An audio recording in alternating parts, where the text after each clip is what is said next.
बच्चों, आज अध्याय 2 का अगला टॉपिक परागकोश स्फुटन के बारे में पढ़ेंगे। लास्ट हमने परागकोश की संरचना का अध्ययन किया था। एक परागकोश स्फुटन क्या है? जब परागकोश परिपक्व हो जाता है तो उसकी भित्ति के फटने की प्रक्रिया को परागकोश स्फुटन कहा जाता है। परागकोश जब स्फुटित होता है तो उसमें बने परागकण मुक्त हो जाते हैं। यह स्फुटन 4 प्रकार से होता है: अनुप्रस्थ, लंबवत, छिद्रमय और कपाटीय। अनुप्रस्थ स्फुटन किसे कहते हैं? जैसे ये कोई परागकोश है, जब इसकी परागकोश की पालियां परागकोश अक्ष के अनुप्रस्थ स्फुटित होती है, यानी इस तरह से स्फुटन इसमें होगा, तब इसे कहेंगे हम अनुप्रस्थ स्फुटन। और ये पाया जाता है तुलसी में। इसी प्रकार लंबवत स्फुटन, इसमें पराग पालियां लंबवत स्फुटित होती हैं, इस तरह से लंबवत, यहाँ से इनका स्फुटन होगा, अक्ष के लंबवत है ये पाया जाता है कपास में। इसी प्रकार छिद्रमय स्फुटन, इसमें पराग पालियां शीर्ष से छोटे छोटे छिद्र बन जाते हैं, वहाँ से स्फुटन होता है और परागकण मुक्त होते हैं। इस प्रकार का स्फुटन पाया जाता है मकोई प्लांट में। अगला प्रकार है कपाटीय। इसमें परागकोश का स्फुटन कपाटों के रूप में होता है। 2 या अधिक कपाट बन जाते हैं, जिससे यहाँ से जो है ये कपाट बन जाएंगे और परागकोश का कपाट के रूप में स्फुटन होगा। इस प्रकार का स्फुटन पाया जाता है बारबेरी में। आगे हम देखते हैं परागकण की संरचना। क्योंकि परागकोश है, अब परागकण मुक्त हो गए हैं, तो वो किस तरह से दिखाई देते हैं? परागकण क्या है? यह एक कोशिका से बने हुए, और इनकी विशेषता होती है यह एक केंद्रकीय होते हैं तथा अगुणित होते हैं, यानी गुणसूत्रों का एक सेट पाया जाता है इनमें, और प्राय ये गोलाकार आकृति के होते हैं।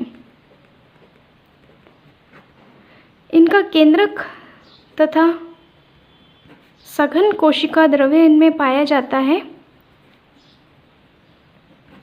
कोशिका द्रव्य इनका सघन होता है और 2 स्पष्ट भित्तियों के द्वारा ये घिरा रहता है। जिस इसकी संरचना हम देखते हैं, यह गोलाकार लगभग परागकण है।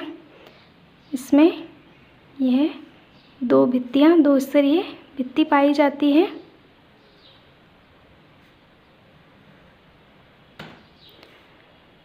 अंदर जीव द्रव्य और इसमें गोलाकार केंद्रक पाया जाता है।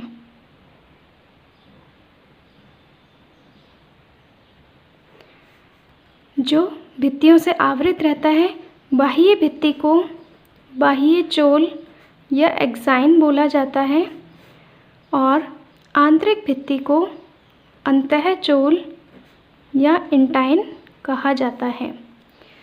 बाह्य चोल की विशेषता होती है कि यह खुरदरी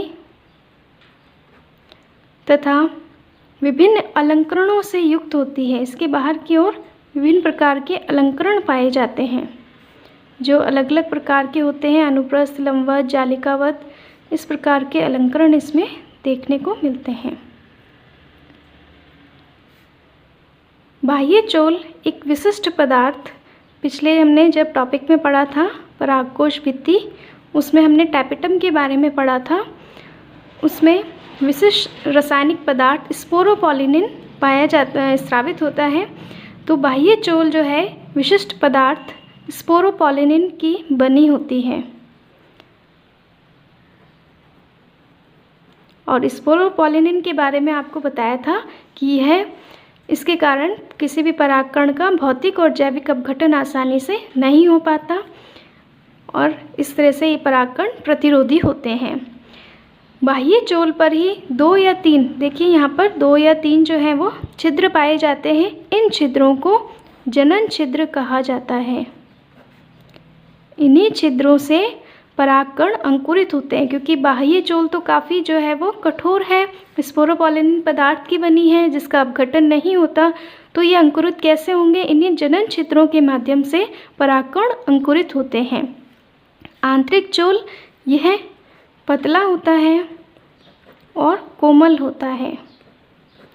इंटाइन या अंतःचोल पैक्टिन तथा सेल्यूलोज का बना होता है। ये इनकी बाह्य भित्ति की विशेषताएं, बाह्य और आंतरिक भित्ति की विशेषताएं हैं। अगला इसमें देखते हैं, एक टर्म होती है पॉलन किट। ये भी काफ़ी बार एग्जाम में पूछा जाता है, पॉलन किट क्या है? कुछ जो कीट परागित पुष्प होते हैं उनके परागकणों की बाह्य सतह पर तेलीय परत पाई जाती है जिसे पॉलन किट कहते हैं।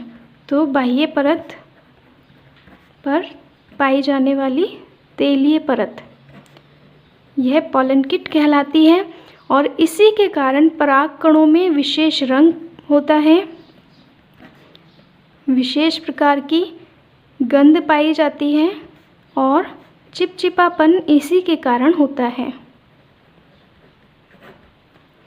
तो ये विशेषता है पॉलन किट की। पॉलन किट हेतु आवश्यक जो पदार्थ है उनका संश्लेषण टैपिटम के द्वारा होता है। इसका स्रावण टैपिटम के माध्यम से होता है।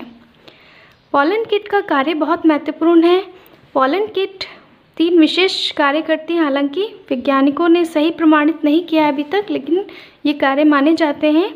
एक तो कीटों को आकर्षित करने में, क्योंकि इसका विशेष रंग और गंध कीटों को आकर्षित करता है।